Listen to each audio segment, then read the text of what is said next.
Hey YouTube world, I'm Animal from NightWish Gaming, and on screen you'll probably see Hades, which is another NightWish gamer. I'm going to give you a bit of a tutorial on the StarWars BattleFront on the Xbox One, and a little bit of information about what's going on around screen, and give you a heads up on how to get the basics of Fighter Squadron mode on Xbox Live.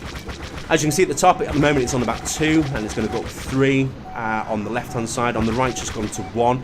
Now that is your score mode. On the left hand side, you'll notice your team. That is the most important to show if you're winning or losing. On the right hand side is the enemy score.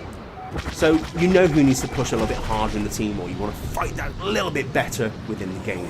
In the middle is your countdown timer, and it'll go 907, 906, 905, 904 until it gets down to 0. Now I'm not teaching how to suck eggs. It's literally when it gets down to 0, it's game over. So keep an eye on that. On the right hand side you'll see blue and red writing. The blue is you, and it'll say killed, Hades, and it'll tell you who you've shot down, or who's shot you down, etc, etc.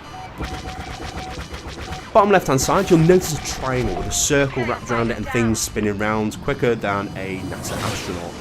Now that is your triangle in the middle, that is you. That is the central location to where you are on the map.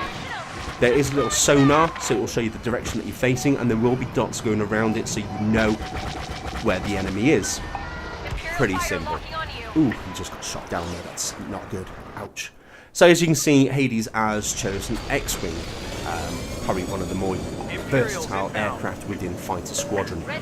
At the bottom you'll notice little bars. One of them's your thruster, so you can tell how fast and that you're going. So it is just about exploring the game a little bit more. On the right hand side, this will change from game mode to game mode. So as you explore different modes through Xbox Live, these perks will change on the right. So you will have things like shields, you'll have rockets, you'll have laser guided rockets, and so on and so forth. So that's just a basic outline of your screen itself, and the little crosshair in the middle, as you can see, it's white and yellow. We'll explain a little bit why that is going white and yellow and what to do. As you can see, shooting in short bursts, so we'll explain a little bit why that's quite important. So basically, each aircraft has its good points and bad points. The X-Wing and A-Wing doesn't have boost, but it does have a short-term shield, which I personally recommend using a lot because you're going to need it. The TIE Fighter and Interceptor, although they're very different from each other, but they do react the same. Each has a short burst turbo and guided missiles.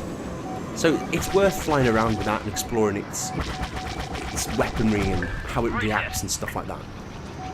Shoot your lasers in short bursts. Like I was mentioning a little while ago about the white and yellow lock-on and why it's best to shoot. If you shoot the lasers in short bursts, this will gain better results when you have a white or yellow lock-on. You've got more chance of killing them.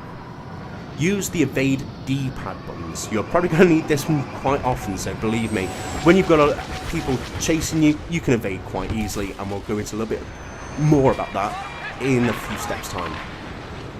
One important thing is don't overheat your lasers. Use cooldown and repair tokens. They're scattered around the floor on each level. So all you have to do is fly down, whiz down without getting shot, fly through these little tokens, and they'll give you little boost ups. So it'll be to repair your aircraft, or it'll give you cooldown mode and stuff like that. So it'll help you in the long run and give you the better advantage. When evade is on cooldown, you have someone locked on to you. Don't worry, we've got this in the bag.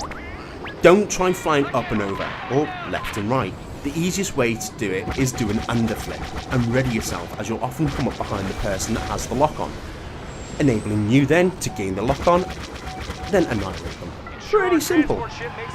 When you're doing an underflip, pushing forward on your right stick, push up on your left stick to increase the speed, and press LB for the turbo to kick in. And when you right yourself, you're often behind the person who's targeted you. This will enable you to get a fast and easy kill, and it also will help you gain the advantage over the enemy as well. So as you can see, Hades is still trying to hunt down his prey. He's got one locked on. Oof, he just did a short burst laser there, and as you can see, it's got up in smoke, which is good. He's doing another one now. There it goes down. You can see how quick it is and how seamless it is. He makes this look really, really simple. So that's a very quick tutorial and a very quick outline. As you can see, Hades' team is in the lead. But don't forget to follow our channel here on YouTube. Subscribe, share it on YouTube, Facebook, Twitter, Instagram, whatever you want to do, please share us. Once again, thanks for watching, and don't forget to spread the good word of NightWish Gaming.